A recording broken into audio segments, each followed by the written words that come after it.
Today I have this 2016 Kia Optima, and we have to replace the driver rear light. Alright, first thing we're going to do is pop open the trunk.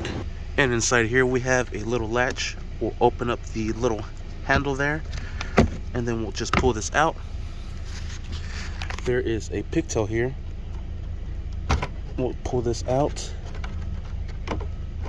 and we'll twist this pigtail here, this brown looking one, and this is going to be the light bulb it's requesting. So we'll flip this, we'll turn it and pull it out, and you can see if we get it to focus.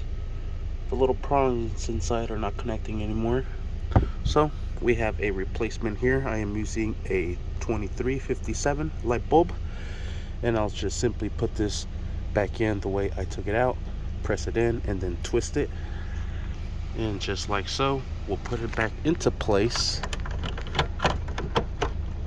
Secure that down by twisting it and locking it down. Put that pigtail into place there. We'll put this cover back into place here.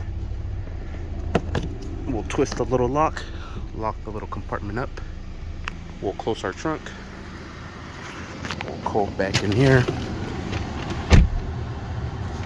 and we might have to turn off the vehicle so it could redo its system. It's doing its system check, and there it went away. As soon as I hit the brakes, it detected it's working, and we're good.